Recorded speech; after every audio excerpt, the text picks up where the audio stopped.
नमस्कार दोस्तों, योगपीठ भाना में आप सभी का स्वागत है।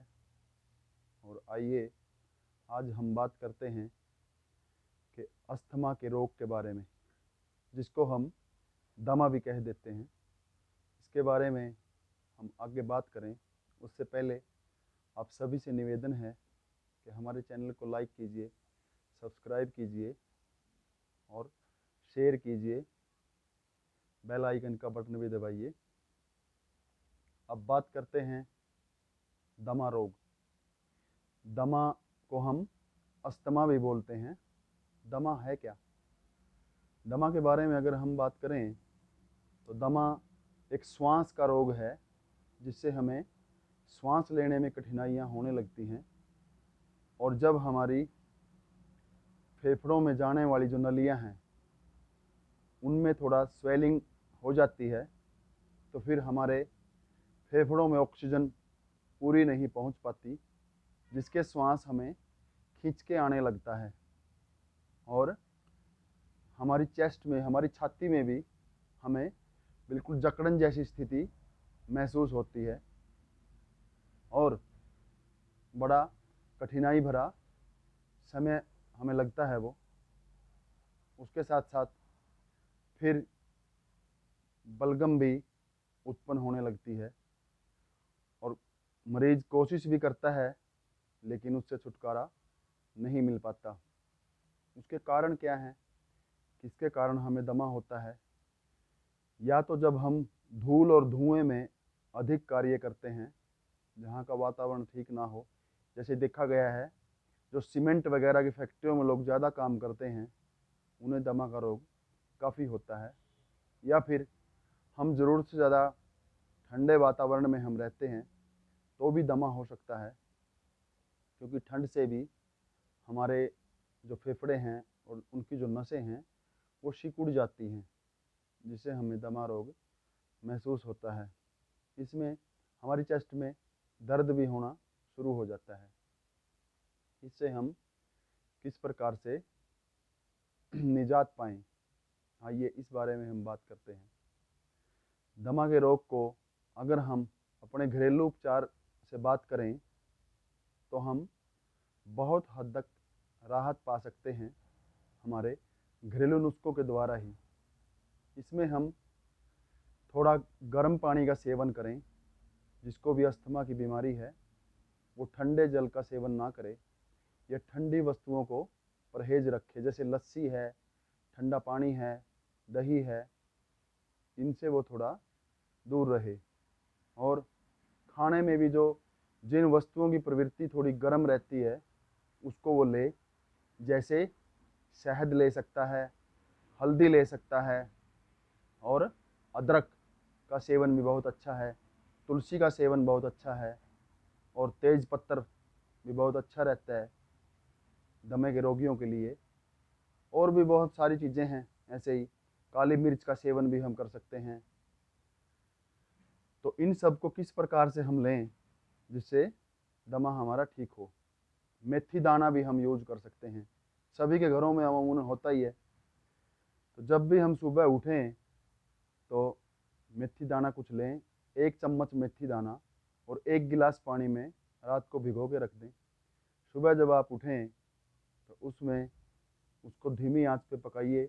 जब वो 1/4 मतलब 1 गिलास में से लगभग वो आधे में से आधा जब वो बच जाए तब तक उसको उबालते रहें।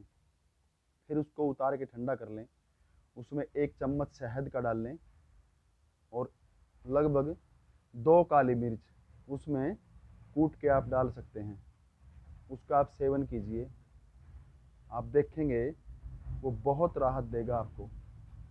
जब आप हर रोज़ उसका सेवन करेंगे सुबह, तो वो आपको बहुत राहत देगा। दिन में अगर आप पानी का जैसे सेवन करते हैं तो 1 गिलास पानी रख के अपने गैस पे उसमें 1 चम्मच अजवाइन का डाल लीजिए, और उससे जो भाप निकलेगी उस भाप के ऊपर अपने चेहरे को रखिए ऐसे, और लंबे सांस भरिए, गहरे सांस।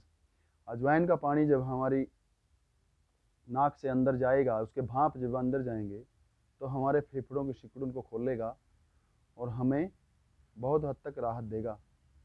और अगर हम पानी का सेवन करते हैं तो उसमें तुलसी अरक की भी 1 या 2 बूंद हम डाल के सेवन कर सकते हैं, वो भी दमा में हमें राहत देता है। और तेज पत्तर भी ऐसे ही हम पानी में थोड़ा उबाल के उसको अगर सेवन करें तो वो दमा के लिए काफ़ी राहत देता है। और अब अंजीर का सेवन भी दमे के लिए बहुत अच्छा है। अंजीर को रात को 1 गिलास पानी में भिगो के रख दीजिए और सुबह उसको अंजीर को खाइए आप, वो भी दमा के रोग को हमें निजात दिलाएगी। तो इसके साथ साथ अब हम अगर बात करें कि ऐसे यौगिक क्रियाएं कौन सी हैं जिनको अगर हम करें तो हमें दमा के रोग में राहत मिले। थोड़ा तो आप अपने आप को योगिंग जोगिंग कीजिए जैसे ही आपके पास जगह अवेलेबल हो। और उसके बाद कपालभाति प्राणायाम दमा के रोगियों के लिए बहुत कारगर है, क्योंकि इससे हमारी बॉडी रिचार्ज होती है और हमारी नसें खुलती हैं।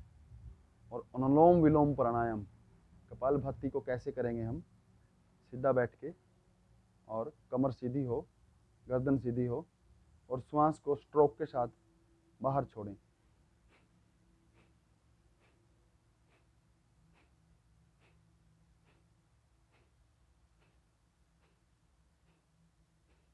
इसको लगभग 5 मिनट कीजिए हर रोज़ सुबह शाम। फिर धीरे धीरे आप समय और बढ़ा सकते हैं।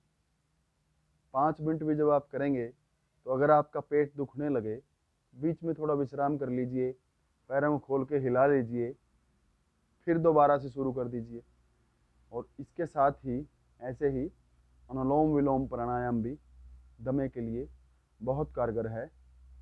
हमारी राइट साइड की नोज को बंद करें और लेफ्ट से श्वास को भरना शुरू करें।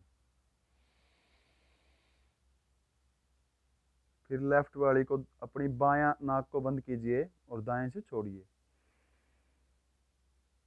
फिर जिससे हमने वायु को रिलीज किया है उससे वापस भरिए और फिर दूसरी से बायां वाली से छोड़िए। इसको भी लगभग हम 5 मिनट तक करें और देखेंगे हम कुछ दिनों में, 15 दिन में या 1 महीने में हमें अपने फेफड़ों की जो अकड़न थी, जो सिकुड़न थी, उसमें राहत महसूस होना शुरू होगी। और अगर आप इन सभी चीज़ों को फॉलो करते हैं, अपने लिए कुछ समय निकालते हैं, तो हम इस भयंकर बीमारी से राहत पा सकते हैं और बिल्कुल हम ठीक हो सकते हैं। तो इन्हीं शब्दों के साथ आप सभी का धन्यवाद। और चैनल को लाइक कीजिए, शेयर कीजिए, सब्सक्राइब कीजिए और बेल आइकन का बटन भी दबाइए। धन्यवाद।